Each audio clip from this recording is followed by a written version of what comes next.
All right.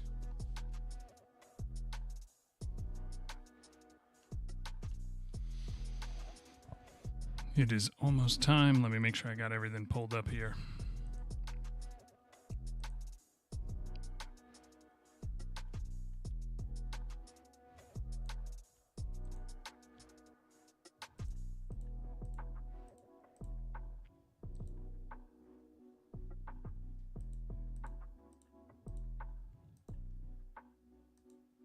There we go.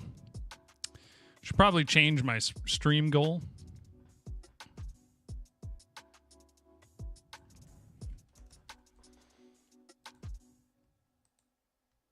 Okay, that's more accurate.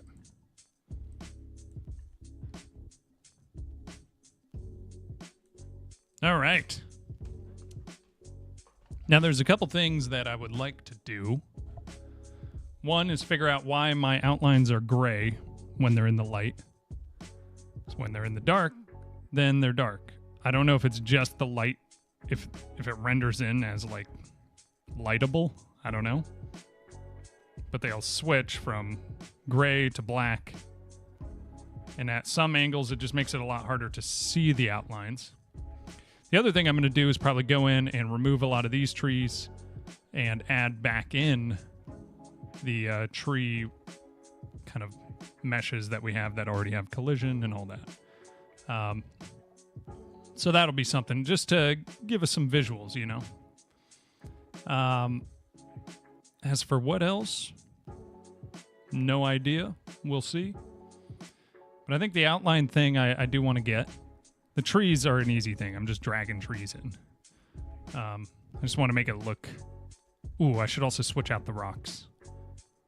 Make new models for the rocks. What else was I going to do? Oh, I should add to my GDD. Lock on enemies. So that's going to be something I want to do.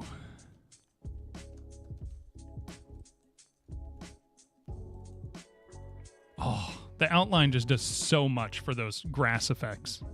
It's crazy. Now you'll notice there's no hotbar right now. That's because the way I have it set up, the cinematic plays and the hotbar doesn't show for that. And then once the cinematic is done, then it shows the hotbar. But right now I have the cinematic disabled, so there's nothing telling the hotbar to show back up. So that's why it's not there. It's here. You can still move things around, but...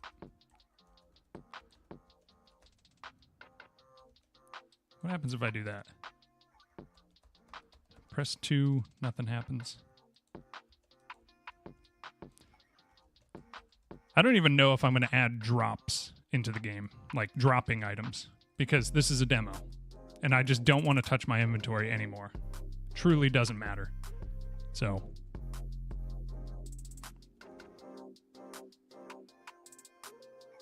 Man, these outlines help so much for just everything. It's crazy. There's some other post-processing things I might try. I just saw a video. I have it pulled up on some post-processing I could try out.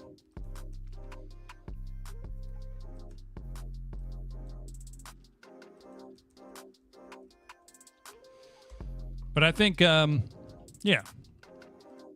First things first.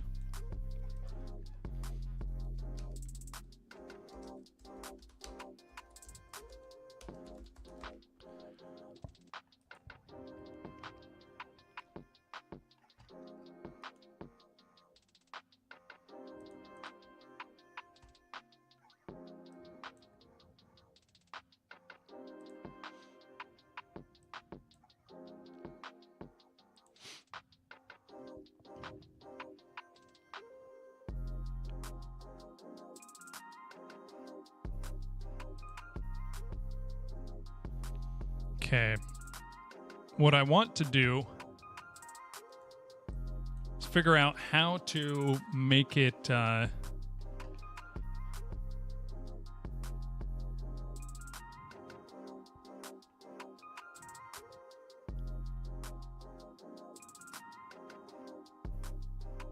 How to make it so it doesn't change colors.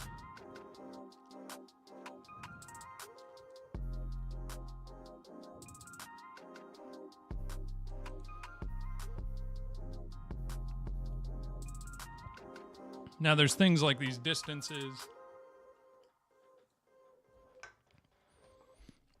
There's source color, outline color, source color.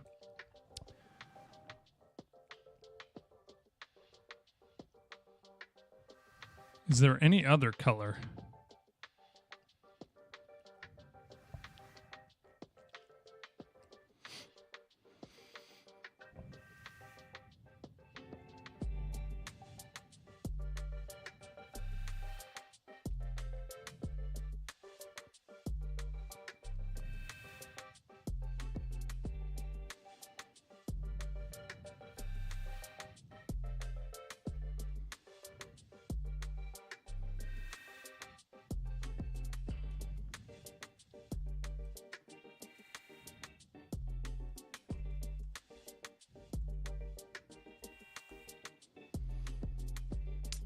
Okay.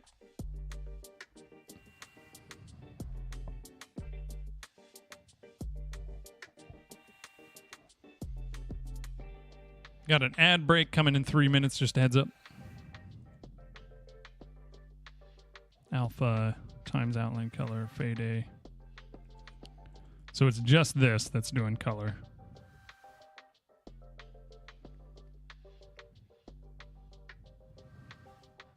What happens if I just do this?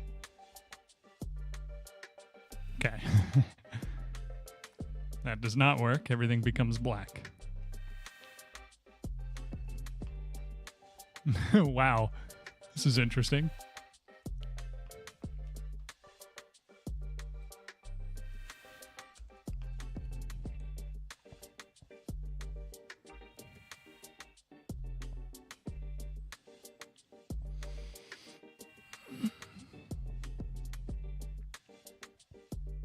So is there something about like the lighting? Because it seems like it's based on the lighting.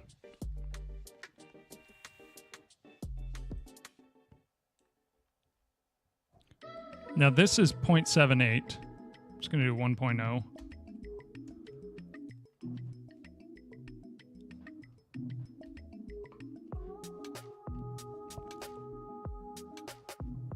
Okay, that doesn't change anything. Still gray there and then black. They fade in between. It's only on the side with the light. It's not the end of the world with this, but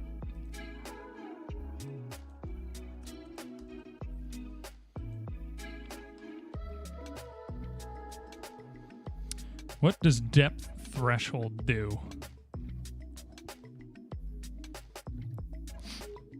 And we have thickness, max thickness.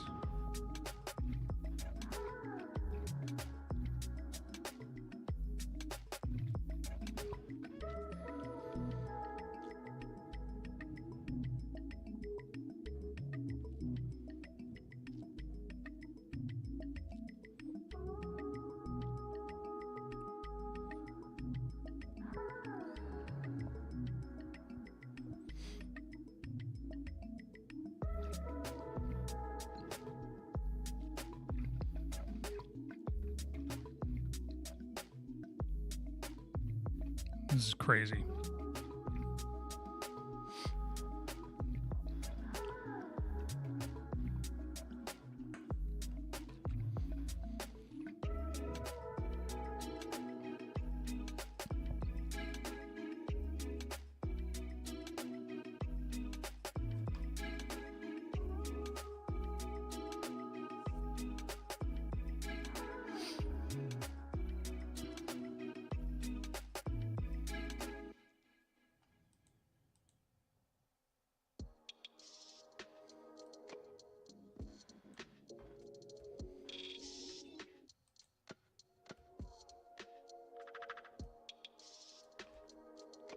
What does that do?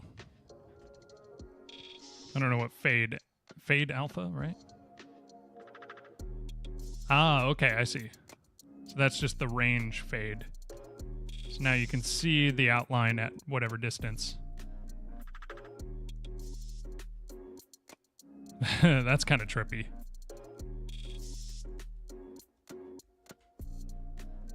But it doesn't change the fact that there's weird color stuff. And it's only in that direction. Like, look at that.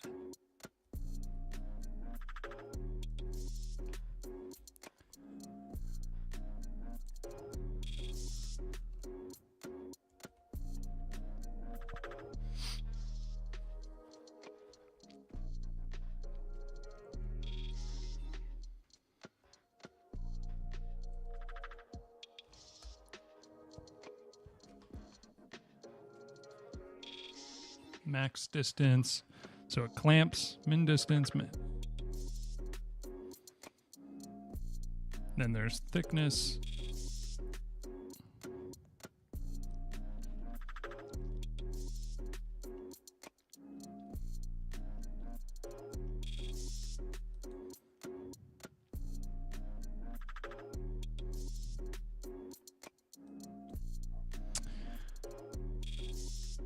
Why is there another? Is this another ad going?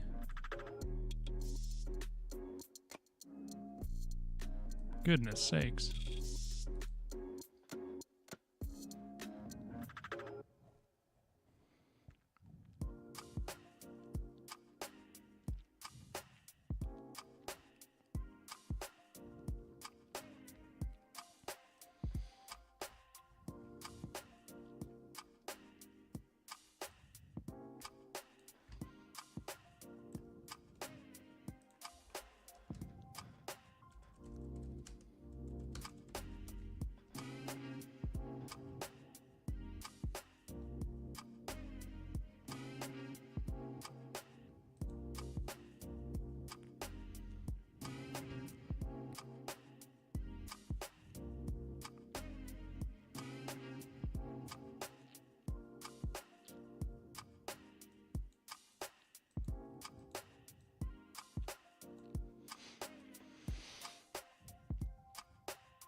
I'm looking around.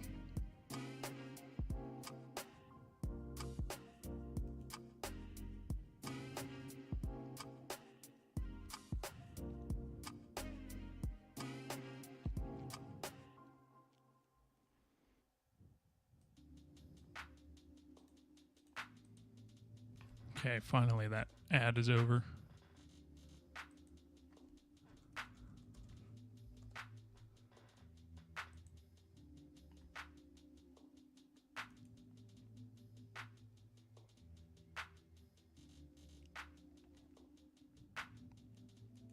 What's up guys, this is a tutorial on how you can... This is something I've already watched, or that's how I set this up.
Man, I cannot find...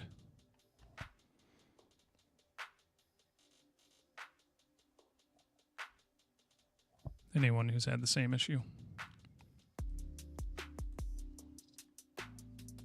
Just gonna rewatch this real quick. Outlines. Here I have way up. In material using is this high quality post-process outline from Godot shaders.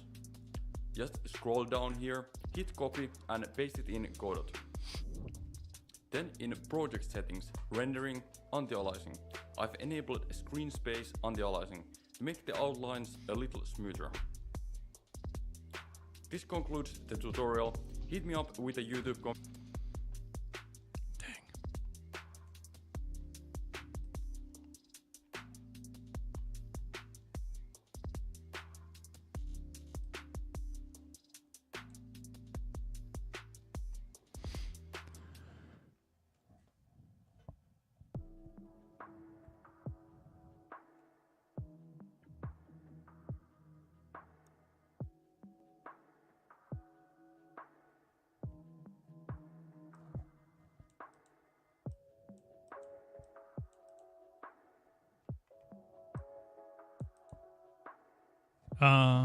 Rotated enough they all disappear.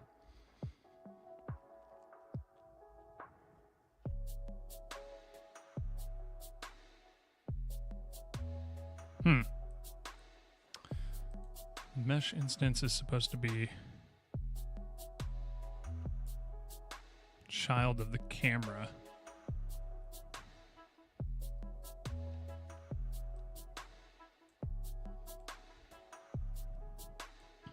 Could copy this node.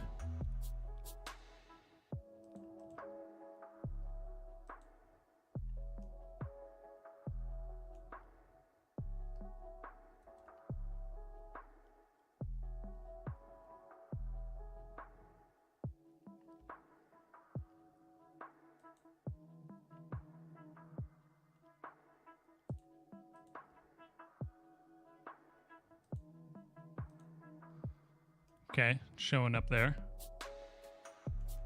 Now if I save that,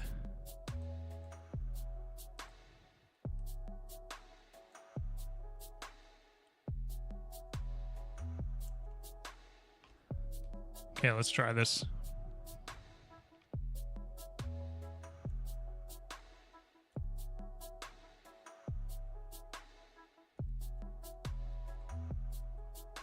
Maybe better? I mean, it's still gray.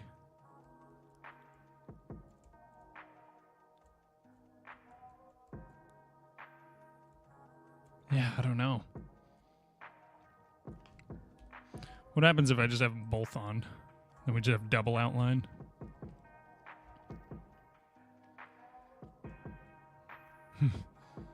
Then it's just, yeah, double the outline.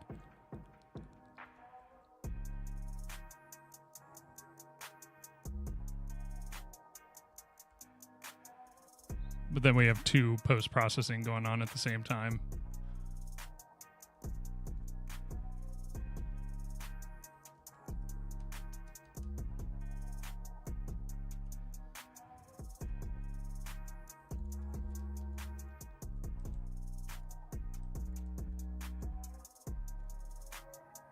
Definitely feels slower.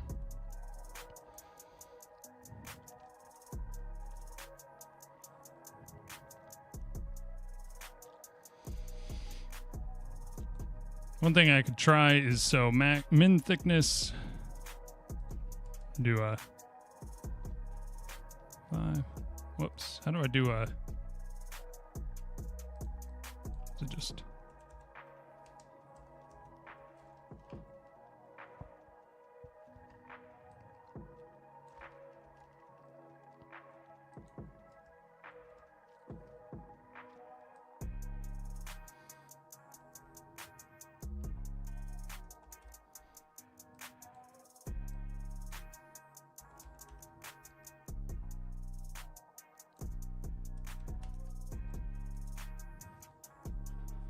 see what that does. Just kind of force everything to be thicker.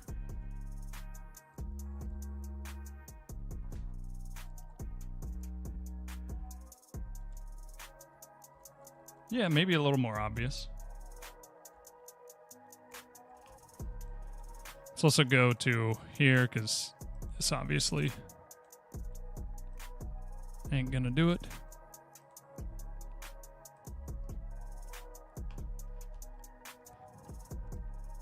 Don't want two of them running at once.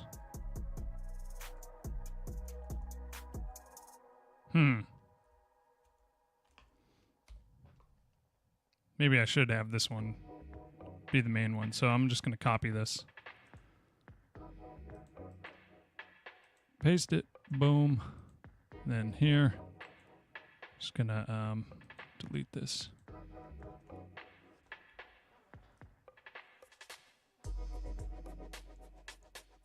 Yeah, I mean, feels like it's kind of the same, but I do think the thickness thing does help with the outlines.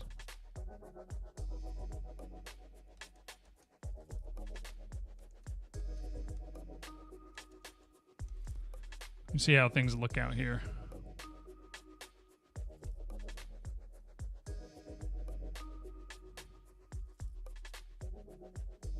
That's pretty nice.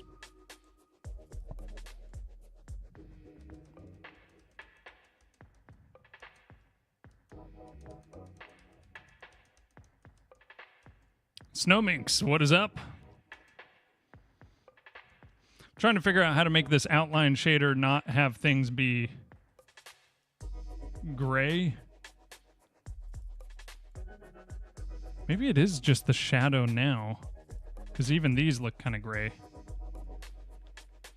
And you know what? I don't seem to have the same weirdness with the outlines. Maybe it is kind of fixed.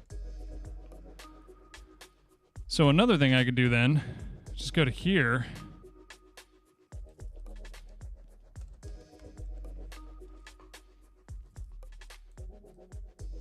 Maybe just do 1.0. Because I think that's the alpha of the outline. Toon shader's cool. Yeah, it's pretty nice. Okay, so it's still gray.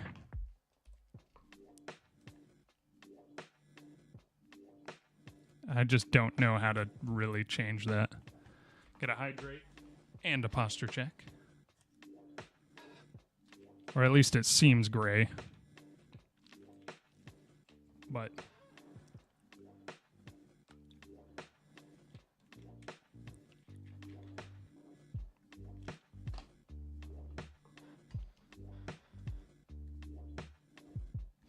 you know what I can do is I can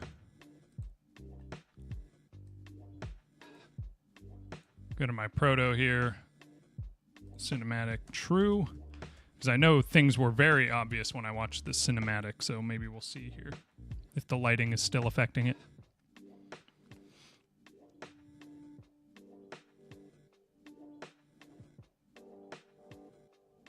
Yeah, they're still like changing to glowing gray like that.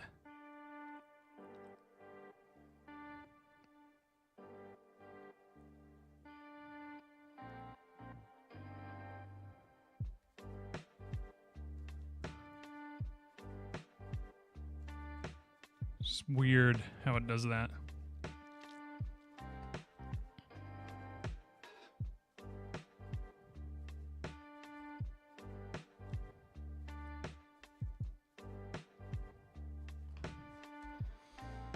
But I'm not going to worry about it too much. One thing I am going to do is go to Terrain 3D. Let's grab our foliage.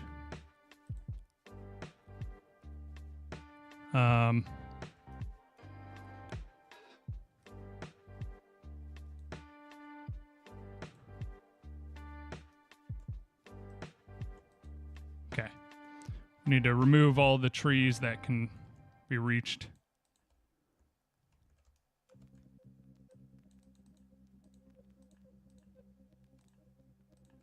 These don't have any collision.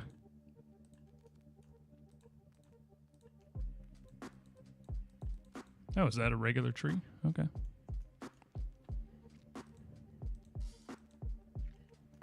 I guess I don't need to worry about all of them. So I'm going to be putting trees next to them. Yeah, these...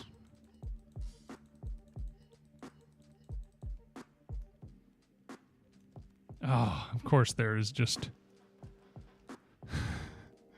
baked in nav meshes on top of these things. Maybe they fix that though. I could rebake it.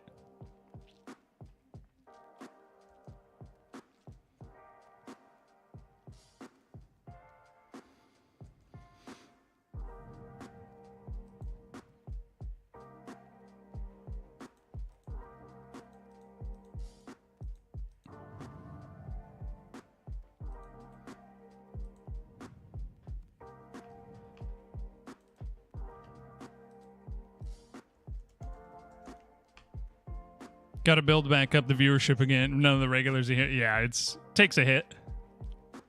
Plus, I'm starting slightly earlier too, so maybe I don't know, but that consistency is huge. Okay. Oh, there's a bunch of nav meshes on this too. Classic. Okay. Tree group 1.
Okay, we're just going to start manually placing trees back in.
These don't need to be perfect, but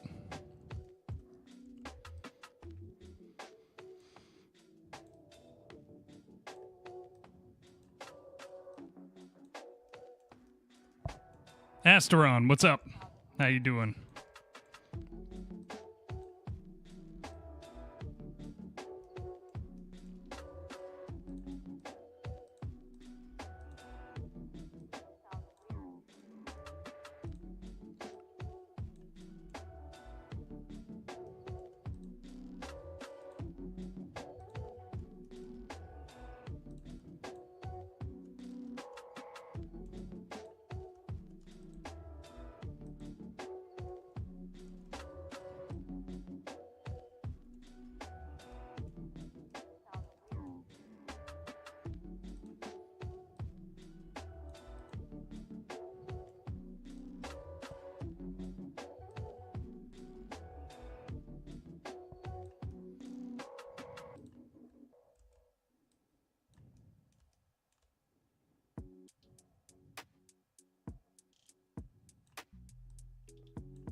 Okay, that's starting to feel pretty good. Fix the toon shader. Yeah, I ended up using a different one. This one here, which is really good, by the way. And you just follow this right here. 5 steps. Paste this in. Really nice.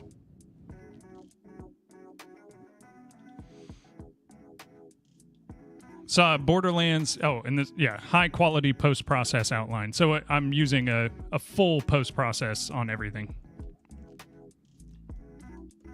Borderlands 3 making of, where they explained how they made their own toon shader variation. It was really cool. Hope to see that in Godot one day. Yeah, I'd have to look at it again and remember how it looks. I remember being like loving that style when it did come out.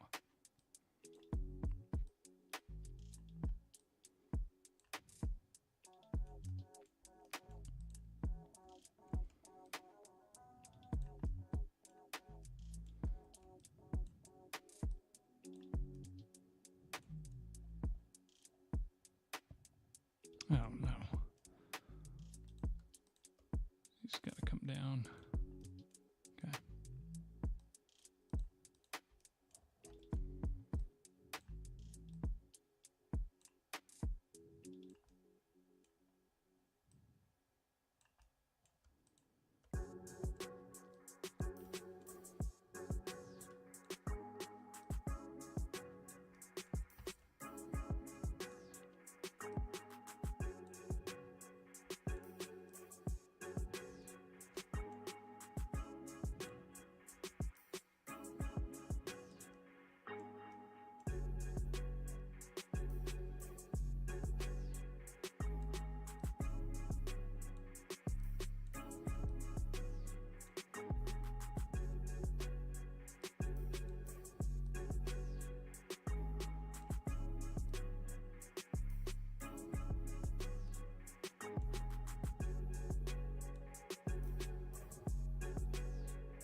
Not bad. Okay, we're filling it in.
Okay, pretty much everything is enclosed.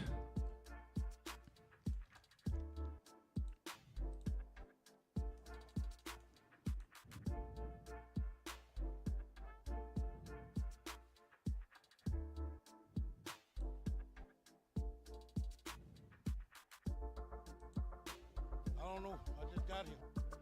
Fanny Slam, what is up? How are you doing? It's been a minute. What's up? Not too much.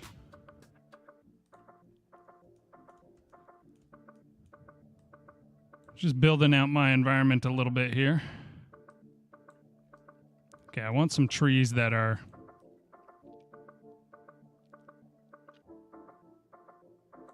Goodness sakes.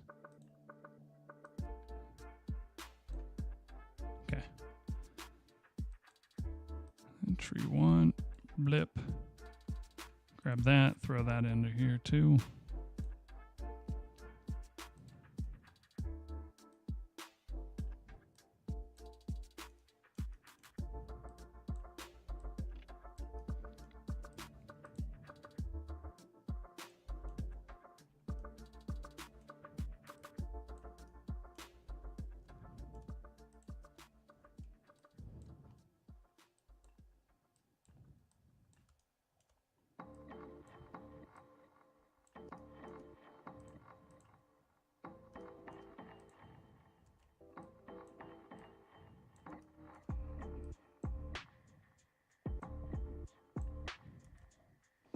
Okay, let's see how it is. Looking great, thank you.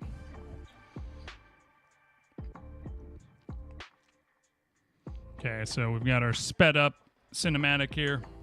Still with the weird shading outline glitch, but you know.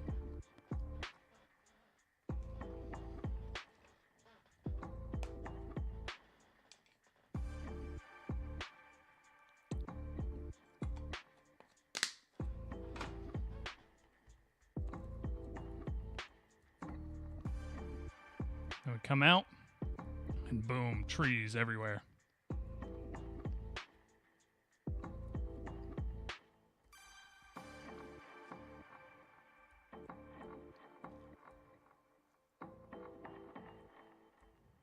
Oh yeah.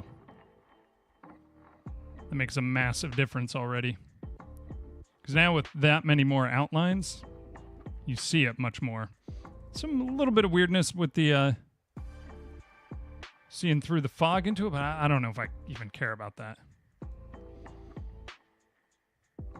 Then you kind of come into this open area.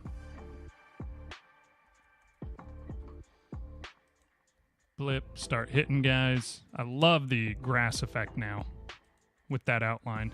Just looks so much better when you hit them.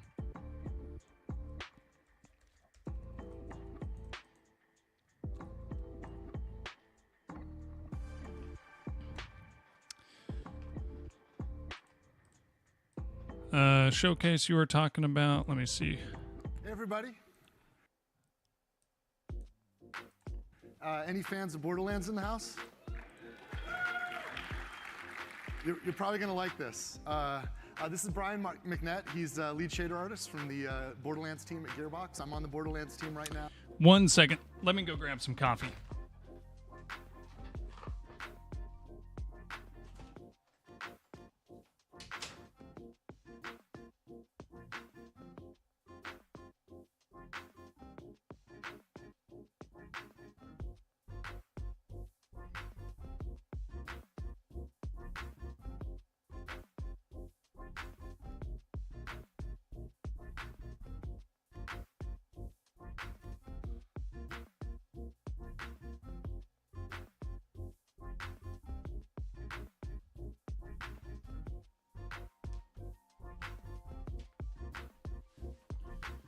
Really good at explaining how they made the look. Okay, interesting. Yeah, because I know the shader I'm using is basically just looking at how far away things are.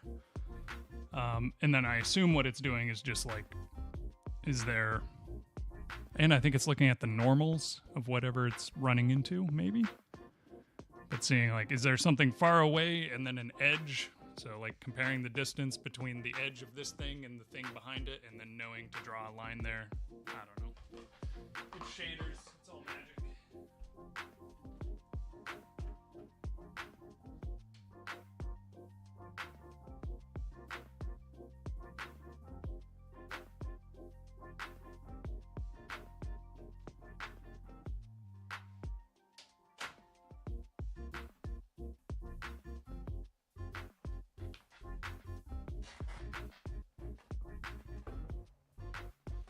But I do want to watch this.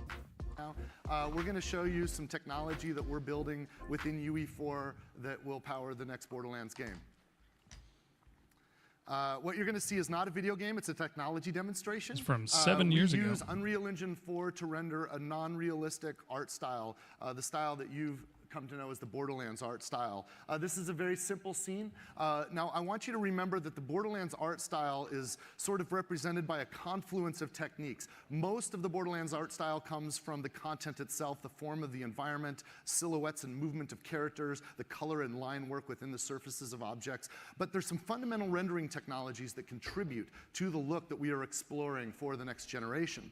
Now, I think the technique that most of you probably attribute to Borderlands the most is the edge outlining.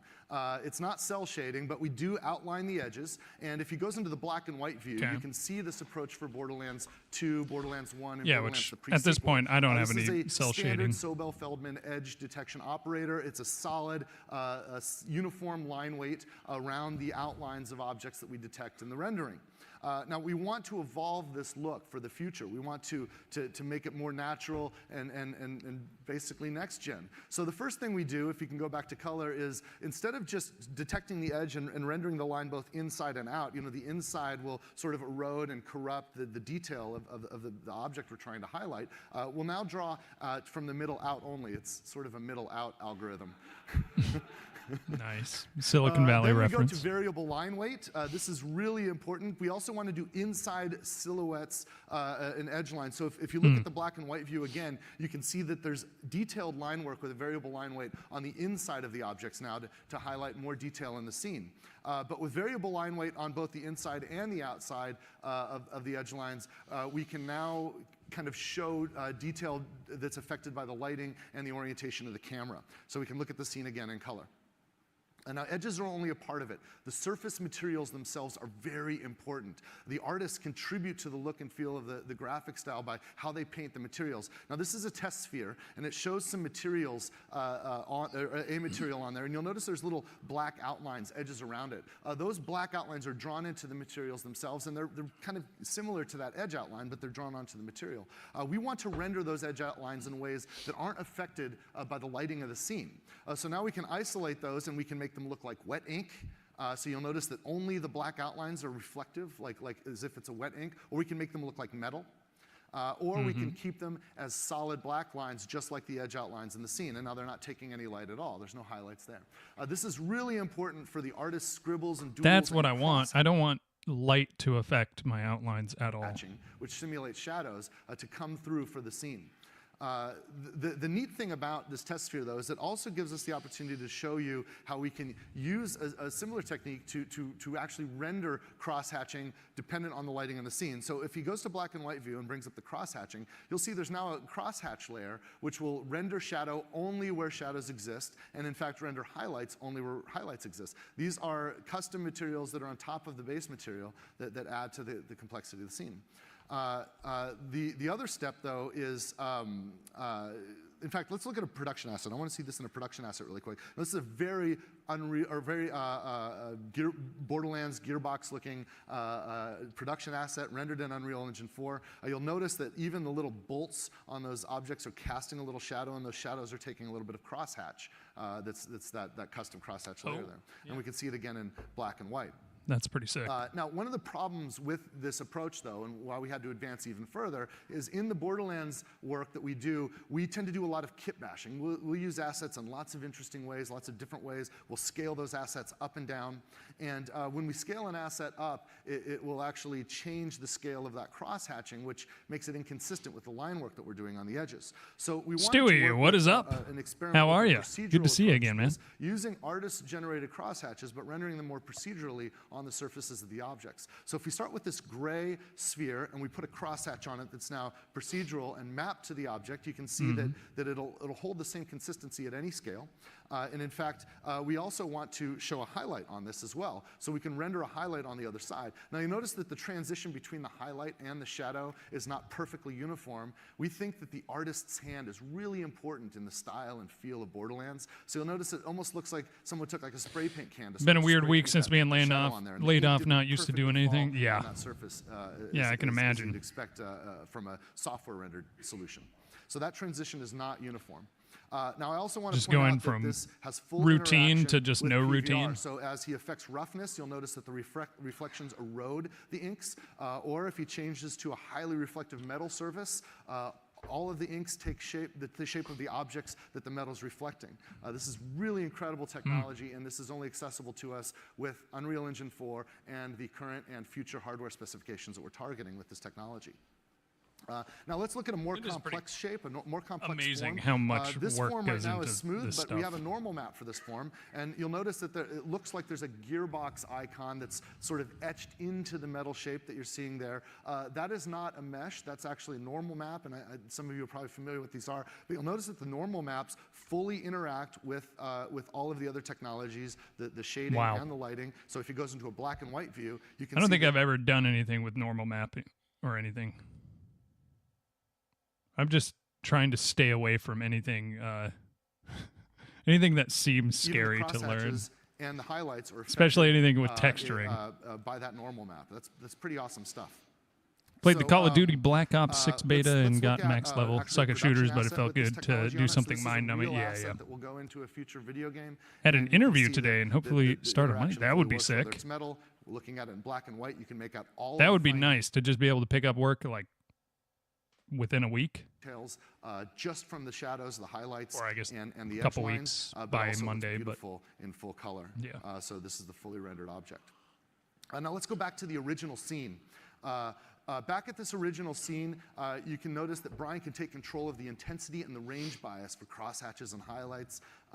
If we add a character, you can see him affect that. This gives our artists a lot of flexibility, and it also allows the scene to simulate in real time as time of day changes, or as maybe conceivably we have different physics. If we, for example, were to explore different planets, there might be different physics in the sun, and the moons might be in different positions than we're used to on Pandora. Now, if we add a character to the scene, it gets really interesting. This is a character that is a production asset, and you can see that the effect that the sunlight has on the inks. You'll also notice that there's an effect we call the ray of God, where the sunlight is sort of piercing through the gap between her arm and her body. And you'll notice that there's rays that come out from that.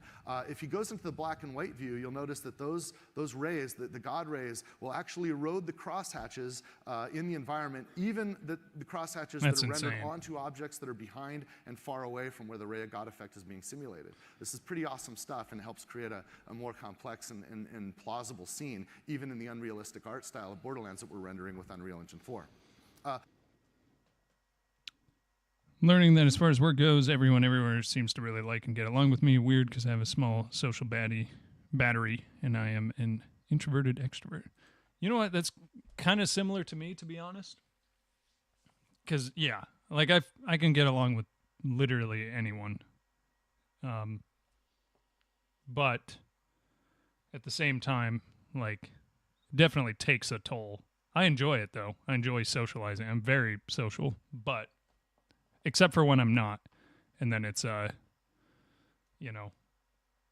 I'm not expecting to talk to people, then I'm just, in my own world. Like at work, I just like get to the office, put my headphones in, and just sit there all day. But it is kind of nice. I don't know. It's just, for some reason, it's pretty easy for me to get along with people. Layoff wasn't merit-based, it was alphabetical. At least there's that, yeah, because it's not a... Let's take another step. Yeah. There's a technique when we bring you don't have to characters go into the scene, explain how you messed up a project or something to your next employer. Not totally opaque bodies into the scene, called subsurface scattering. You see that tarp is made of cloth. And her body she's got skin, right? And if you've ever shown the light on your phone through your own hand, you can see that light will actually pass through surface. It's not always absorbed by the surfaces. I want you to forget about the fact that we've cleverly placed the camera here so that her shoulder pad is occluding her face. Don't worry about the character. Worry about the technology right now. If we go inside, we can see that the light actually shines through, so that where the character is, she's occluding the sun. It creates a shadow there. The ray of God is still perfectly interacting. Dang. So even with subsurface scattering, all of these technologies perfectly interact. And in black and white, you can see the proof. This also works in soft bodies, which is pretty awesome. This is a really complex object that's doing some fluid dynamic simulation. This is pretty insane, though. Not quite as insane as the amount of work it took me to install this shader. This pre-made shader that just works. No idea how I'd paint me. I can talk with anyone. Hate public speaking to a crowd and can also go days without speaking to anyone. Yeah, I can literally sit in my room for weeks before it starts to get where I'm like, oh, I kind of need to go outside. I hate public speaking with a passion, but I could like sing in front of people, or there's certain times where suddenly I'm comfortable with speaking in front of a crowd, but otherwise I hate it. Like, you know those things, those company introduction thingies where you have to like go around and, you know, say who you are, introduce yourself. Those, once I start seeing like people standing up and then it's getting closer and closer to me and I just start sweating. It's just horrible, which is hilarious because I literally, there's no rational fear there. Mentally, I'm like, oh, it's totally fine, but my body is just reacting.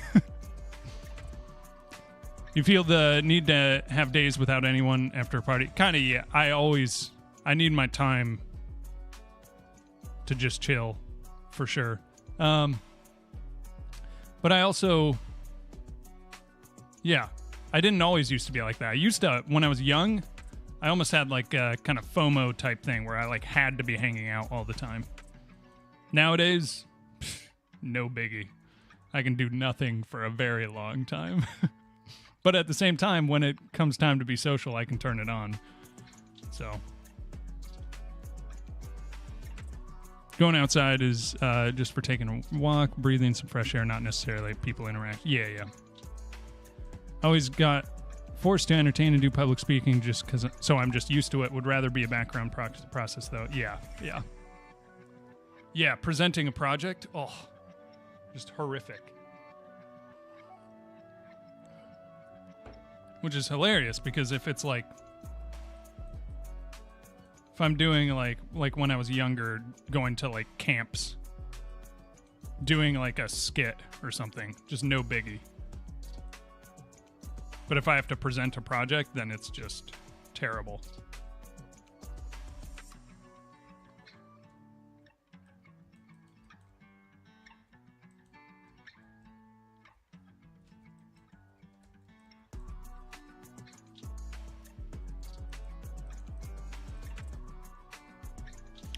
Blades, what's up? You're getting sick? Oh no. What kind? Like flu-like?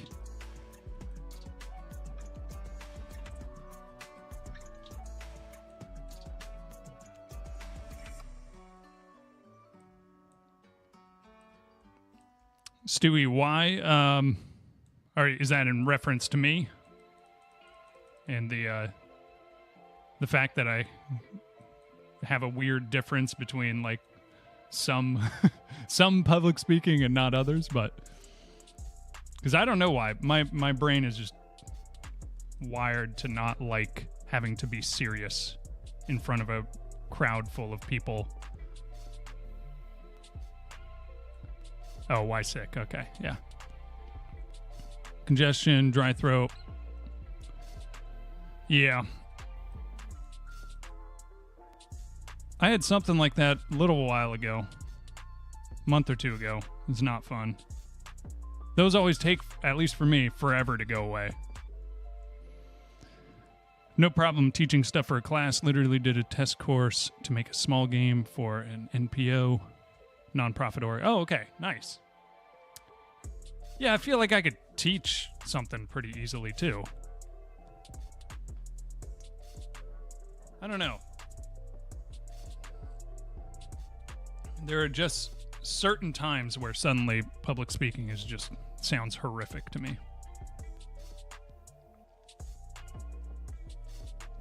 Ah, man, I wish I could stop the lines from turning gray. It's like, why do they turn gray? Has something to do with the lighting, I'm sure.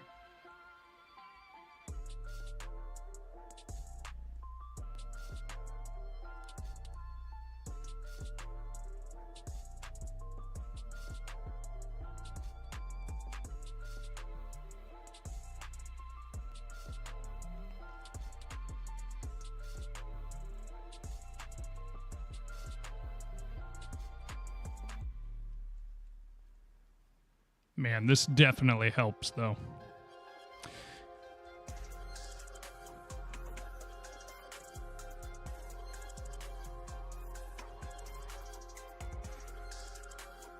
Do I just have a rock somewhere?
Oh. So that's how I was doing it before.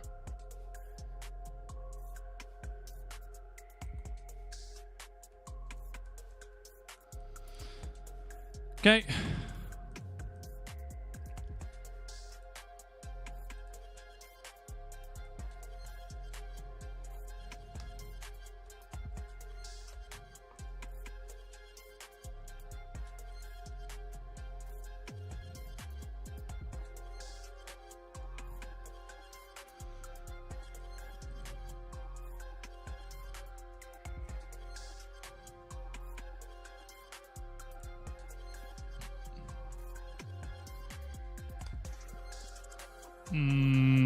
Let's just make this on our own mesh.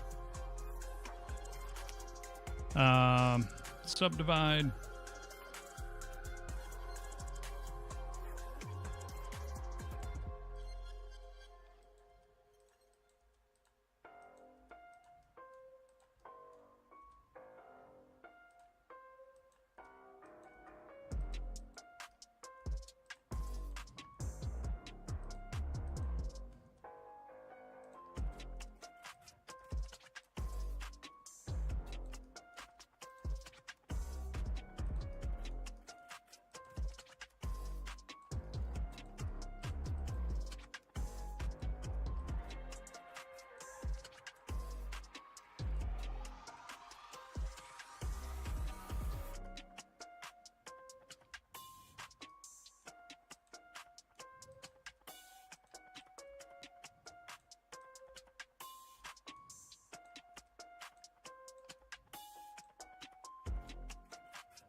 It's not a terrible rock, but it could be better.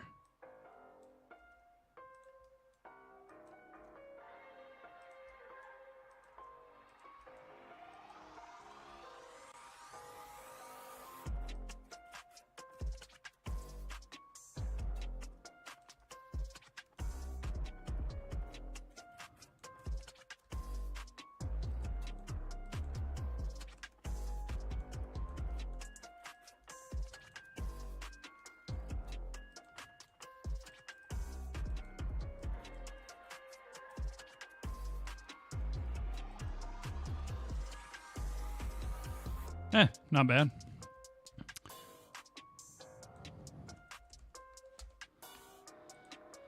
Save this. Let's go to our materials. Yes. Sorry. Let me go back to chat before I hyper-focus too much. Add something. I don't know how to say your name, but what am I working on? I am working on this game. Once it loads. Oh boy. Okay. This is the opening cinematic, but it's sped up by 5 times, so there's going to be voiceover and music and all this stuff, and it's not going to be moving this fast. But This is kind of a cinematic I threw together for the game. It's going to be a 3D RPG demo sort of deal that I'm working on. Blade says, I want to work on making a game, but I'm kind of stuck not knowing what I need to find to help me learn. That's where, like, starting a project that you know that the problems you're going to run into are easily Googleable is big.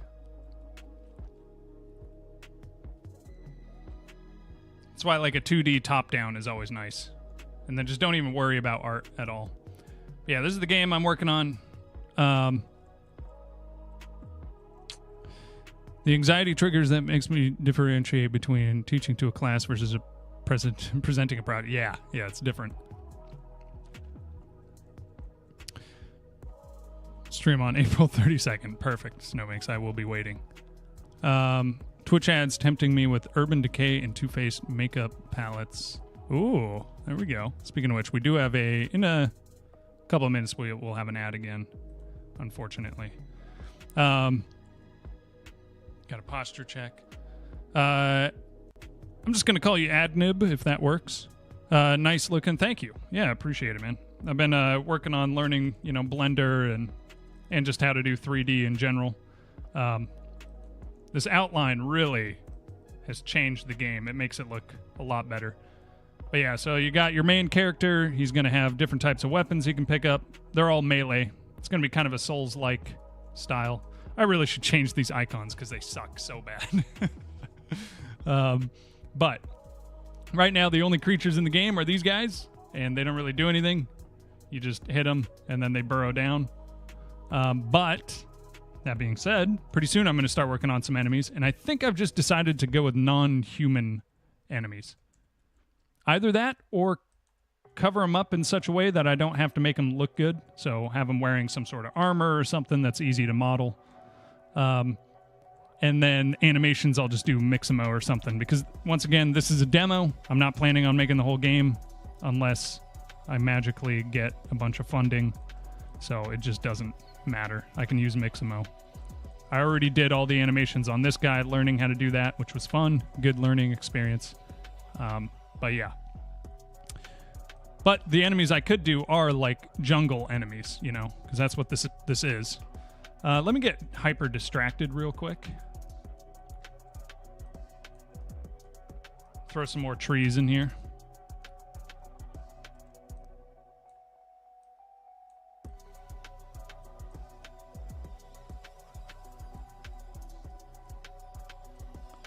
Oh, I kind of have to keep them out of the nav mesh area.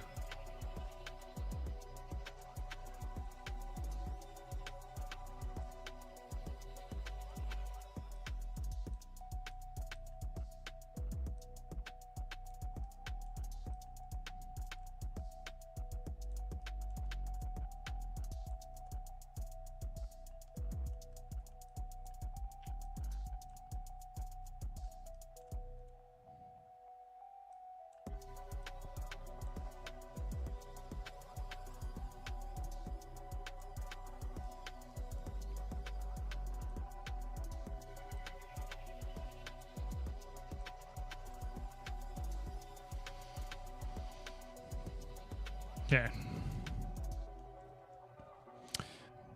Me too, making a simple game with no goal at all on Godot, just a walking sim with a turtle on a beach or something. Hey, perfect.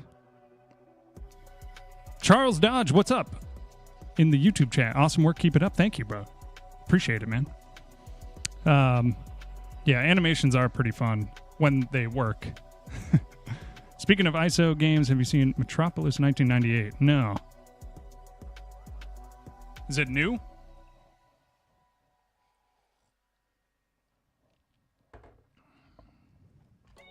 $192 games on Steam now and nearly doubled it checking out all the free games. Yeah, I just can't really do free games because then I will have the same problem. Charles says, nothing, just surfing. Sounds good, man. Yeah. What was I literally just working on? Oh, making a rock. I just need to add material to it. But I feel like I have a pretty good direction with this demo now. I have the design doc sort of put together, which is a very simple design doc, but that's fine. Simple GDD for a simple brain.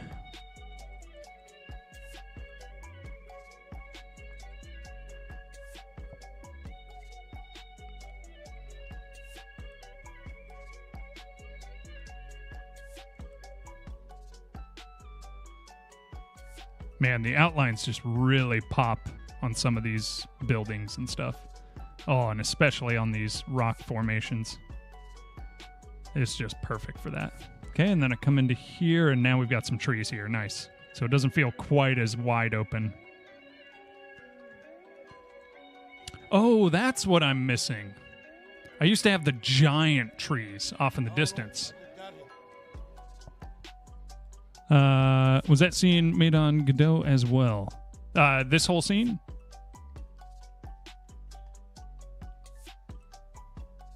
Because all of this is Godot, but I'm making my objects in Blender. I want someone to make a city builder, but like you're building the city during a time of war, so resources are constantly being taxed and taken for the war effort, but your goal is still to try and make a prosperous city. That'd be kind of interesting. So you have like a workforce. Here, let me snooze this ad. You have a workforce, but it's constantly getting purged. Oh, there it goes again. Classic. I hate dragging windows around.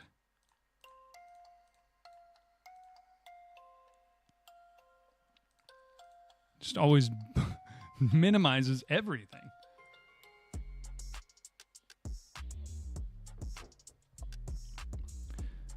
Did I have a scene for big trees or no, I didn't. Okay. So what I'm going to do, we're going to go Control D, bring this guy over here.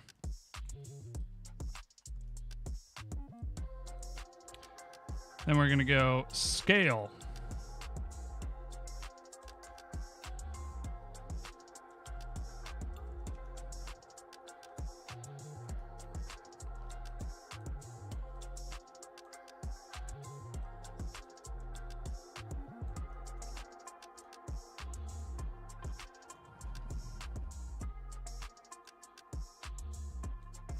We had the massive trees before, and I loved those, so. This one.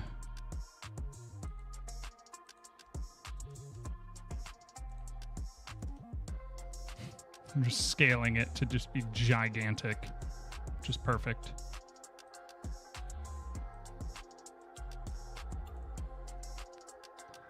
Where's the tree? Yes. Transform, scale, 13.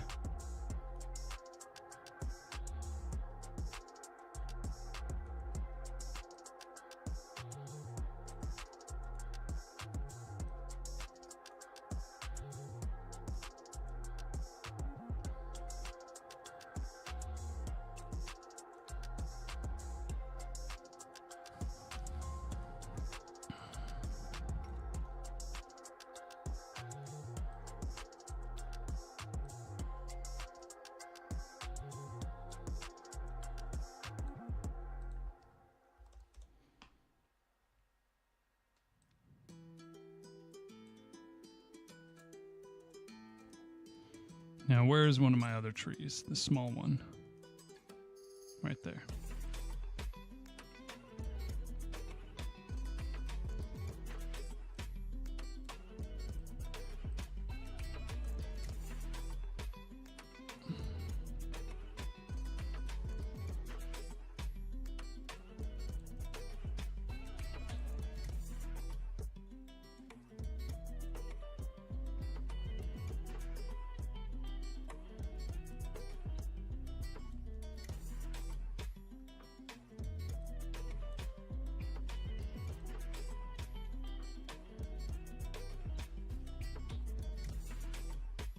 Sorry, I'm ignoring chat right now, but, you know, hyper focus and all that.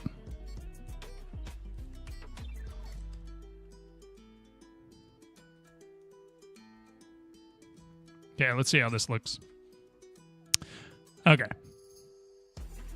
Blender, yeah. Oh, the start movie is just in Godot. Yeah, the cinematic. Get different laws placed, like food rationing, so your farms get sapped for the war effort. Yeah. Push out decrees, people starve village. Add a lot to the city builder. Yeah. That would be interesting.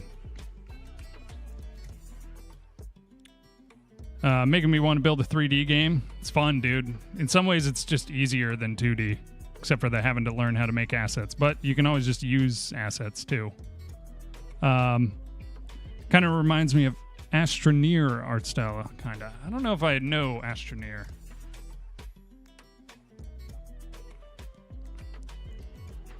Can't believe how far your project has come, way ahead of the isometric prototype. Yeah. Yeah, it is kind of crazy looking back. Okay, we need way more of these gigantic trees. This is not enough.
Some of them just need to be literally like hanging over this area.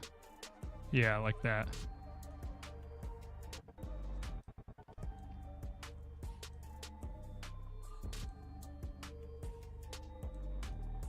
I don't want to put too many on this side because then it blocks out the sun.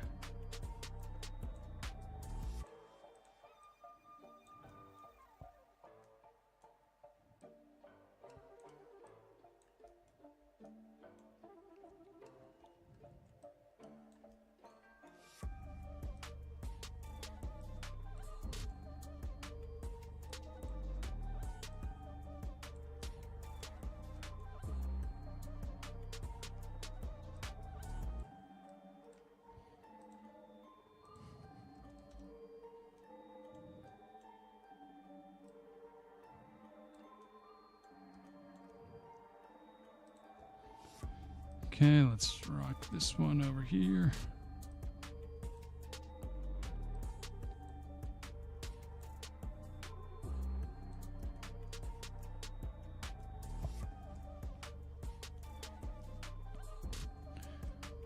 But we also need enough of them on the far edges so when you're flying in, you see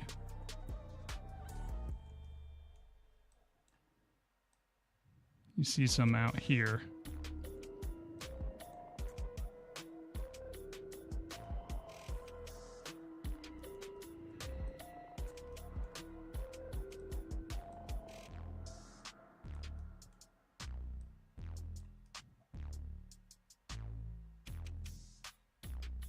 Okay, let's see how that looks. Really like pixel art though. Pixel art is sweet, but it's just hard.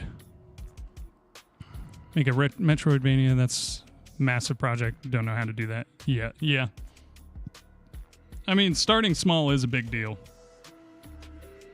Which is why I started with a 2D top-down thing that I knew I could do, and then instantly jumped into just an extremely ambitious project. Making a full game out of it, planning on releasing it somewhere. I'm making a full demo. That's what I'll say. But the actual game I want to make, if I was going to just do it by myself in my spare time, would just take way too long. So I might release the demo or something and then maybe try to find some form of funding for it. But whether that be you know, if I release the demo and maybe try some marketing or something, might be able to do crowdfunding or track down a publisher, and then maybe. But if it never gets published, never gets finished, as long as the demo's done, I'd be happy because I've already learned so much on this project. So it doesn't really matter to me whether or not this goes anywhere, but I do want to make a good demo. That much I know. Plus, that takes all the pressure. Because I want to do, there's a lot of things that I've wanted to do right on this. But also, sometimes you just want to make the feature and you don't want to have to worry about making it scalable. And so I can just call things good. Like, all right, I don't need to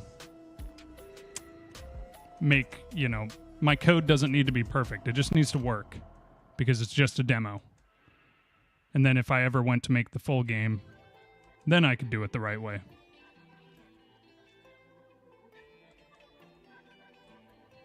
Should do some grass foliage as well. This is the only problem with doing like a terrain shader, a terrain plugin, is that I don't know how to then add the features that I want to it. I know there is foliage already that I'm using it, but if I want to do a grass shader, then how do I do it on this mesh? Like, I don't know. We'll see. But. Oh, we have an ad. Okay. And it's almost a minute left in it. Okay.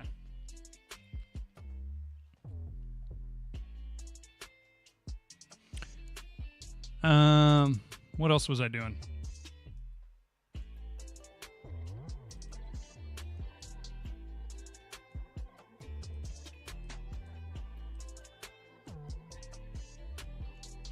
Oh, The Rock.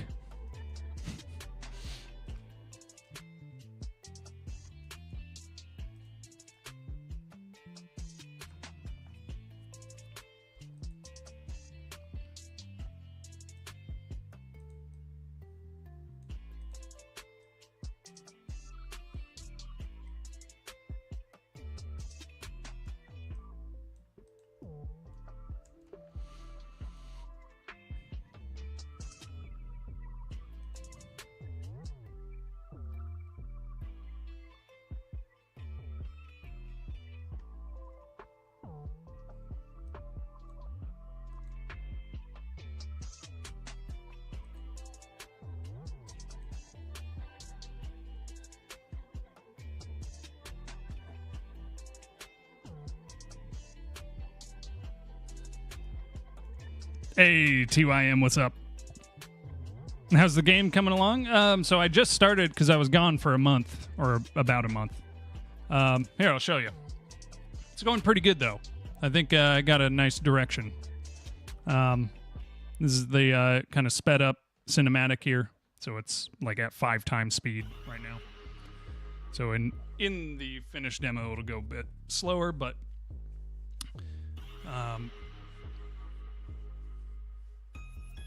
this is what I'm working with right now. Still need to add enemies and some other stuff. Oh, press F to pick up. Hey, my sword is on the ground. Nice. Okay. Boom.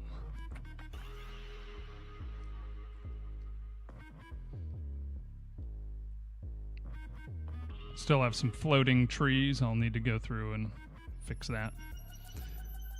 It's cool. Thanks, man. I appreciate it. Oh, yeah, Asteron. I can take a look at that. By the way, just a heads up, I might have to leave abruptly. Is this a floating tree, too? Not quite. Okay. But I may have to leave abruptly, just so you guys know. Not entirely sure. Within the next half hour or hour, somewhere in there.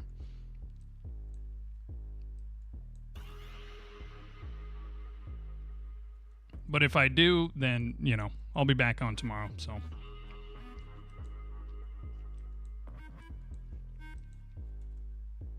Okay. I think the thing that I can do... Can I just switch out the rocks?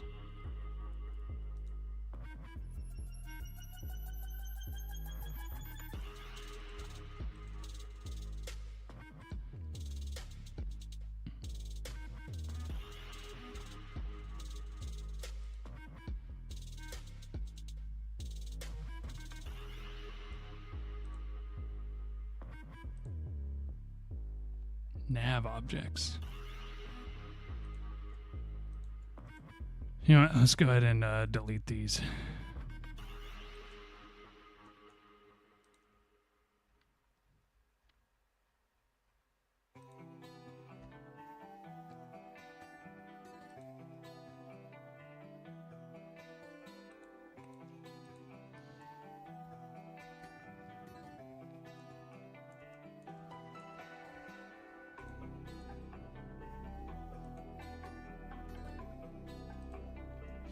This is going to be a static body 3D main rock. Actually, wait, no, we just don't save. Then we can go to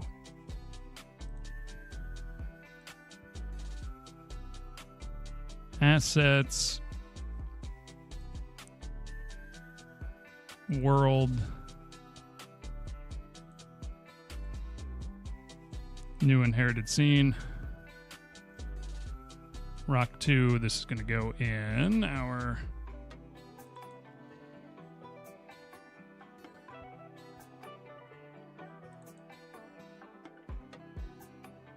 I guess just Earth.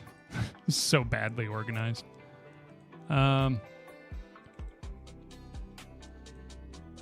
Should also do physics, body, static. Perfect.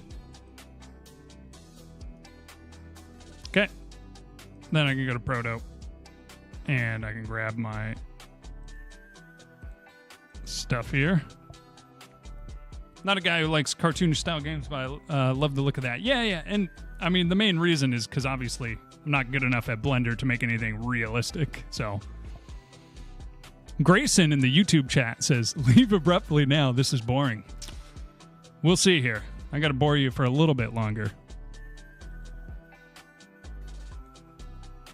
I can stay on as long as you need, Grayson. Don't worry. Okay, Rock 2 can go in. We'll just throw it in cliffs. Sure.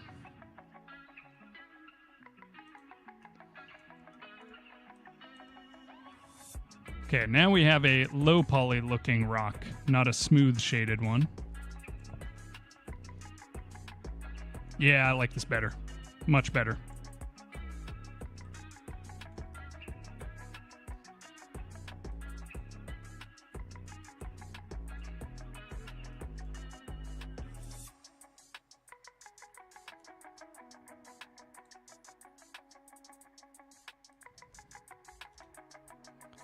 Then we can make it huge.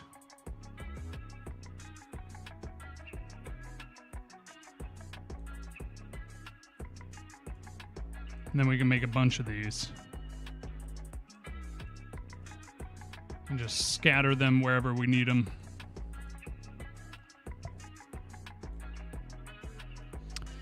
I think we might need to get Grayson to sleep. Yeah, a few more hours, yeah. Yeah, it might be nap time.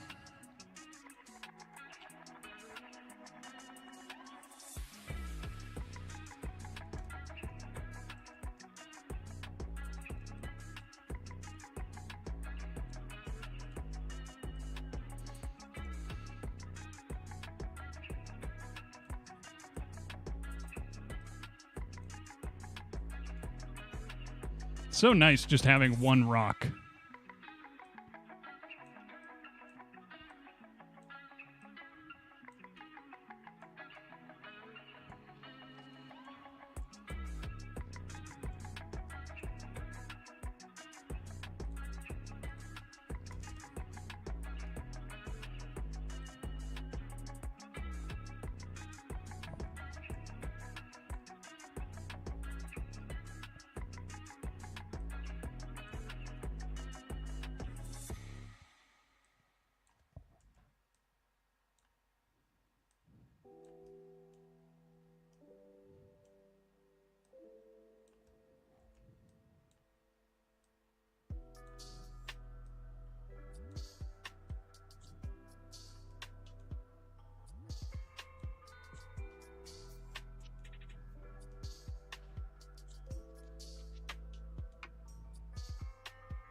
An old pile of rocks.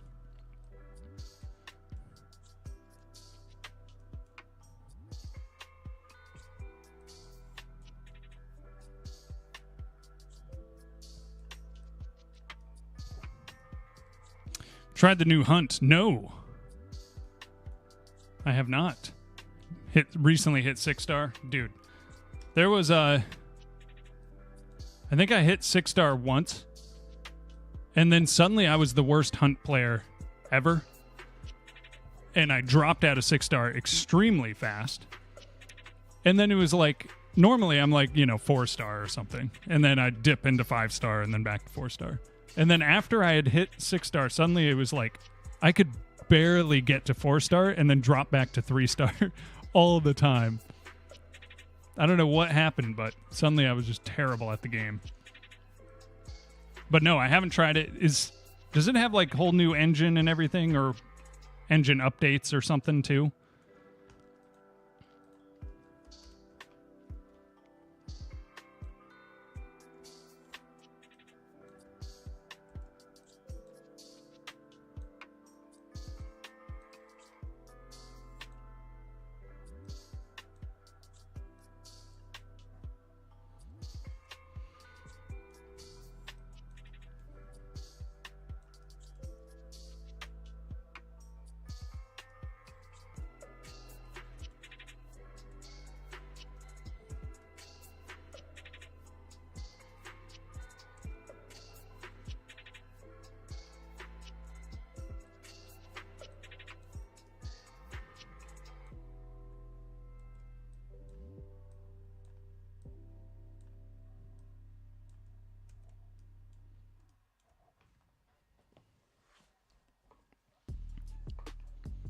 Six-star feels like another world. It's the no fun zone. Yeah. A lot of new features, new map. Okay.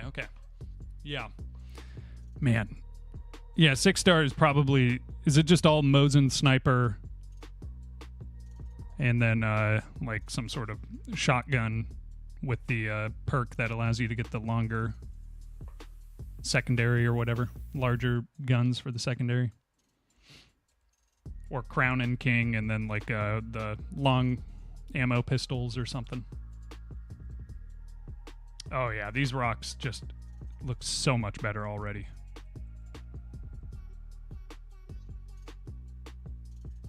That is just perfect. Still have some floating trees. I need to go fix that. Man, what a big difference though.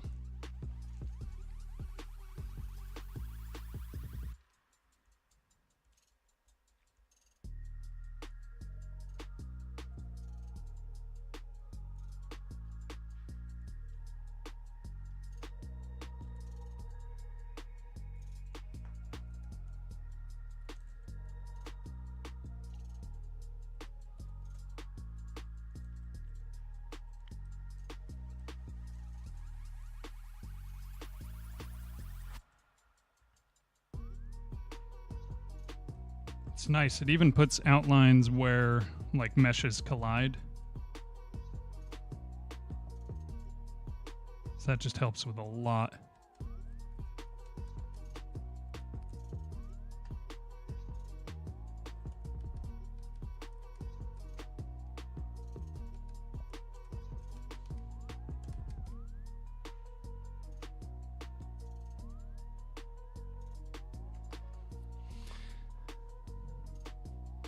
Mostly Crown and Kings, Dolch, or Mosin Dolch. Oh, okay. Mosin Dolch? Oh, just Mosin and Dolch. I was like, is there a Mosin Dolch variant? 50-50, they're running meta or budget meta spam guns, yeah. Haven't seen many snipers since Bullet Drop was introduced. They added Bullet Drop. Wow. Okay. I kind of like that. Because, yeah, man, sniping was... a problem at higher levels. What about camping? Is there as much guys who just sit inside the boss lair?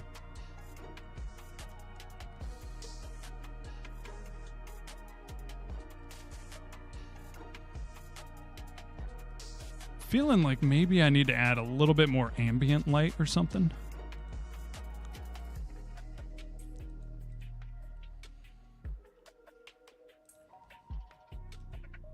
Okay, that's a ton. Now, where is the...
Okay. Just put that, and then you can go like that. Okay. Let's try like 3. Just see what happens. Camping is massive. Oh, okay. New map, new spots to sit. But they made the full burnout time to 60 seconds, so kill one dude and an easy red skull. Dang, okay. Yeah.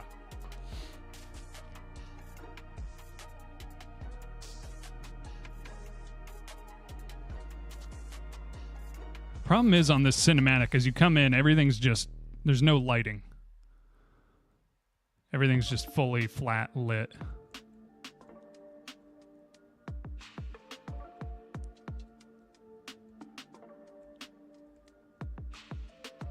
Okay. This is still pretty dark.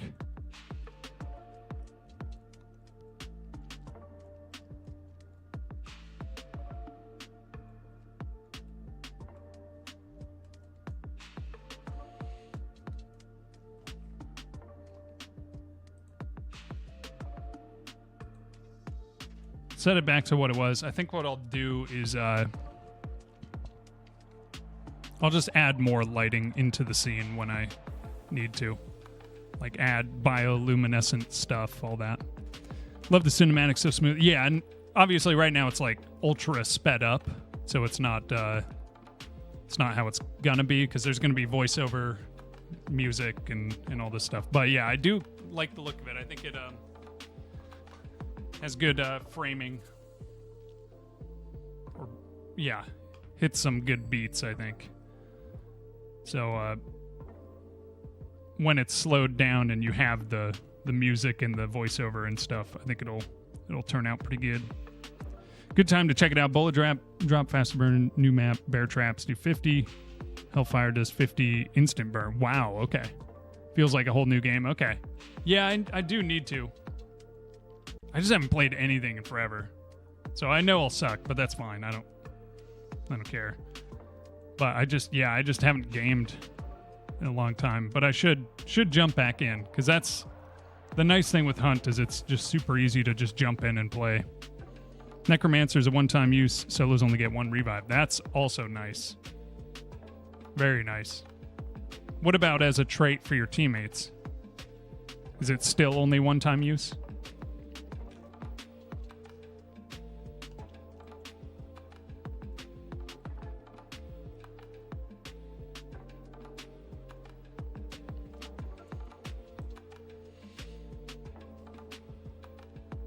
Okay, what have I done?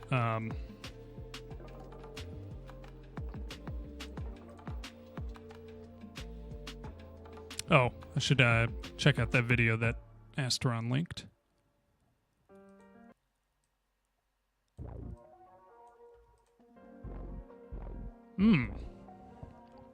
Yeah.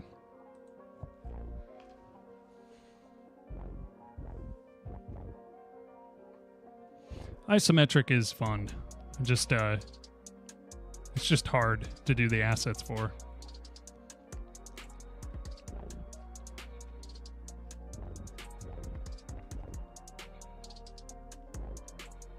Three necros per trio, 1 per solo, but the solo gets full health at revive. Okay.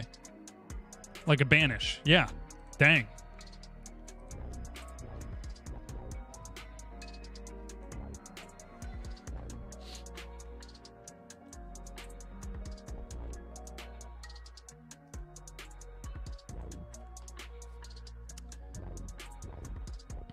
Make new rocks. Done.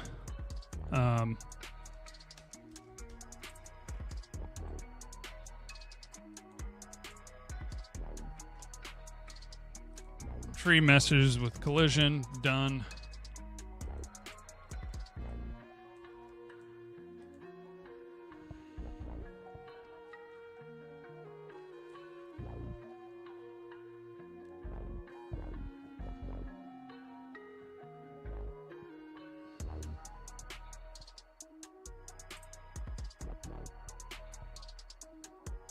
Okay, so we got something done today.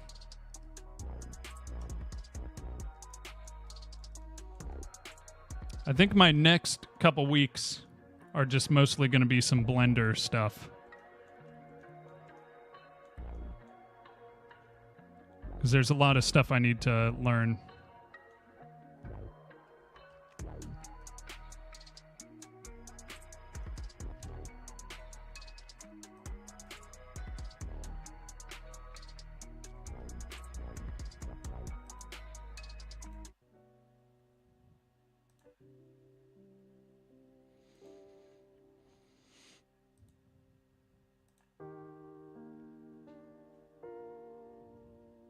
Trying to find good stream music I haven't heard, but everything's like chill, which is cool, but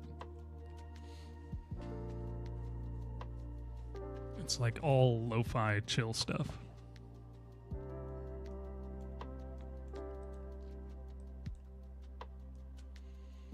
What I'm going to do, just grab all of trees, just bring them all down a little bit. That should fix most of the tree problems of them floating. There we go.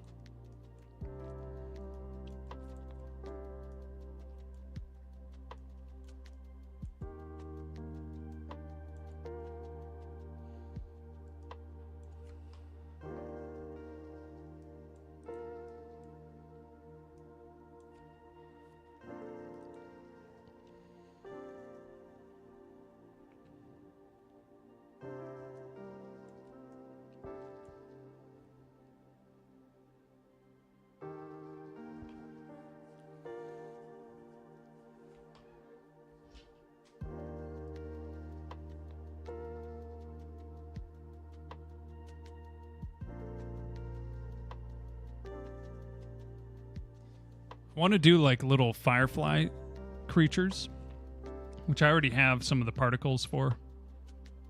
I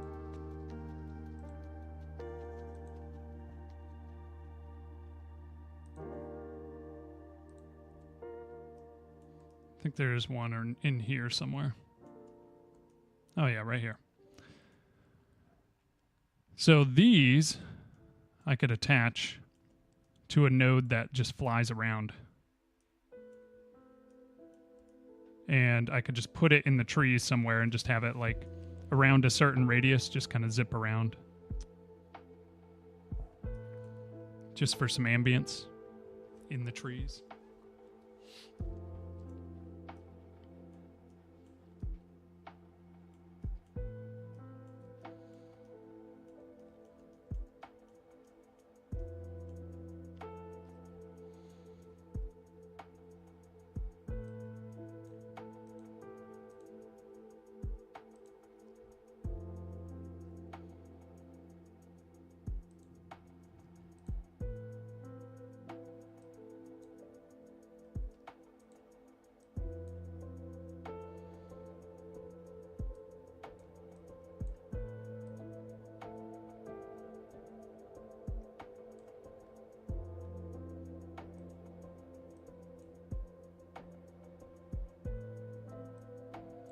Can I not do overlay texture? How do you do it?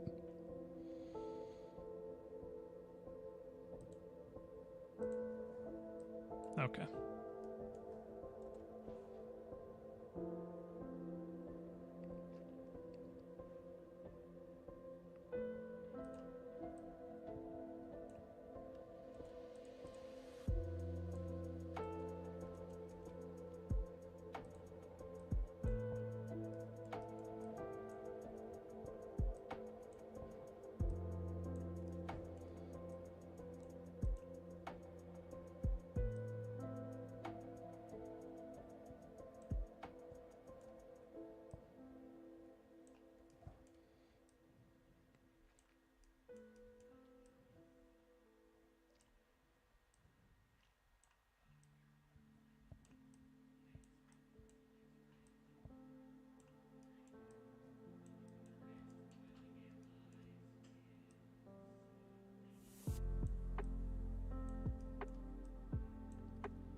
Yeah.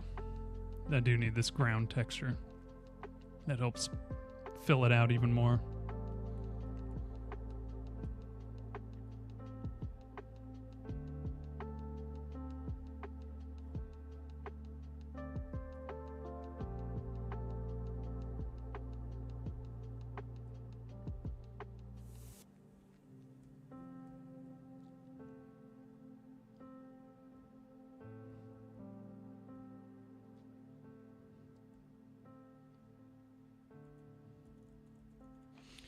Let's do another thing. Now that we don't need to worry about inventory stuff, let's go to items here.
Put that there. Where's our ship?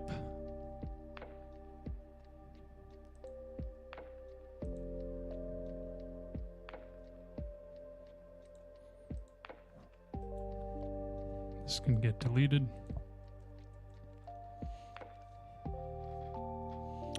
Let's go to our script. Let's turn off the cinematic.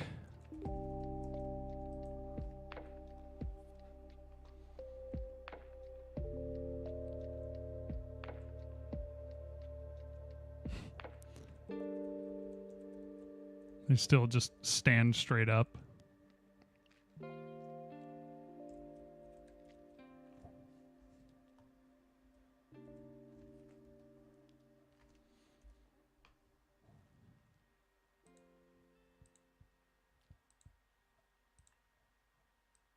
Can I tilt it slightly?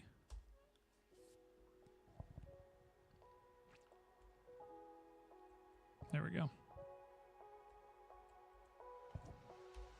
So let's do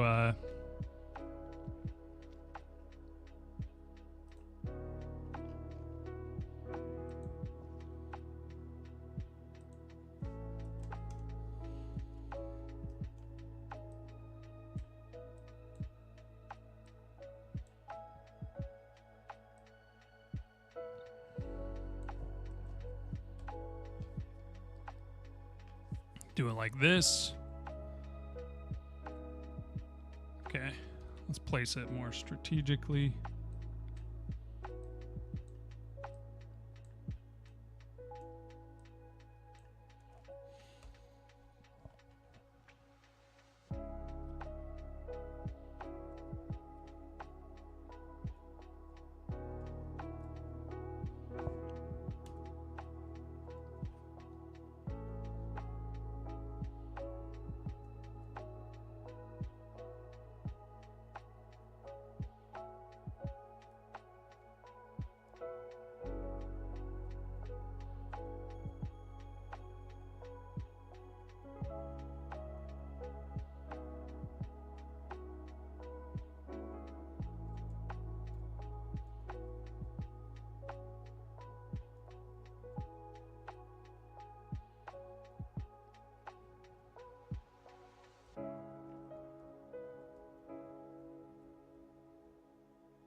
Okay. I really need to start adding sound effects too.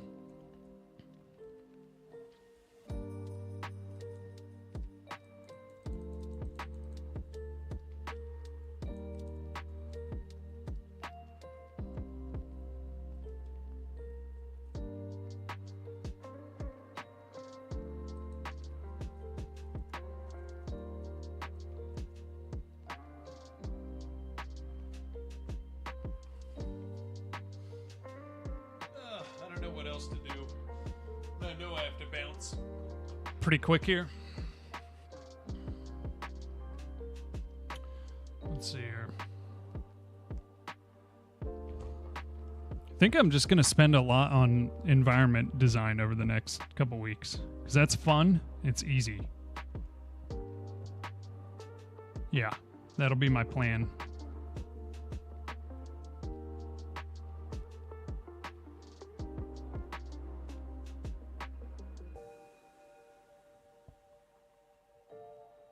Man, I am really liking the look now.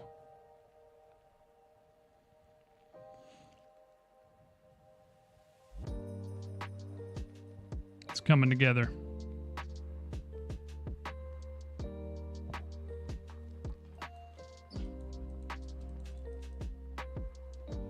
All right, well, I think it's probably time for me to bounce. I'm gonna take a look, see if I can find someone to raid.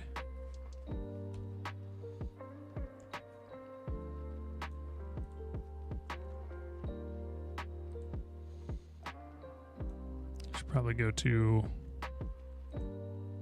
yep, GitHub. Added stuff. That's gonna be my commit.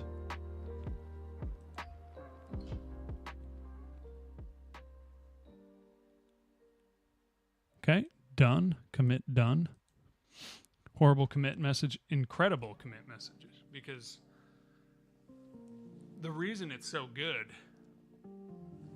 is because I know I'm never going to look at that commit ever again. I haven't looked at a single commit because I'm the only guy.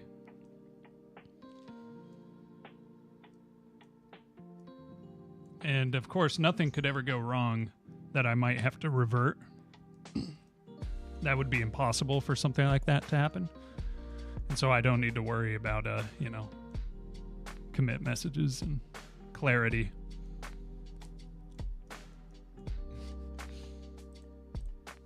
All right, let me take a look for someone to raid real quick.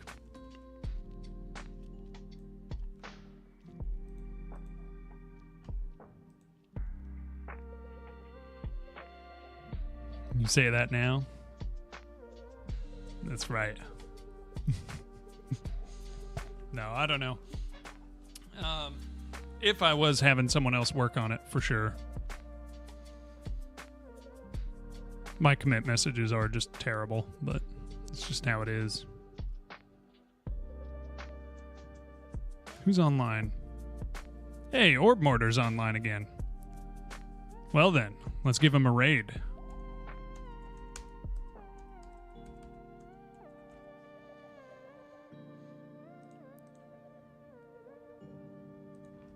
Because he is making a game that is using WordPress.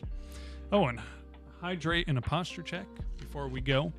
But yeah, I'm going to bounce out. Thank you all for stopping by. Blades of Doom, Snowminx, TYM, Asteron, Stewie, Adnib.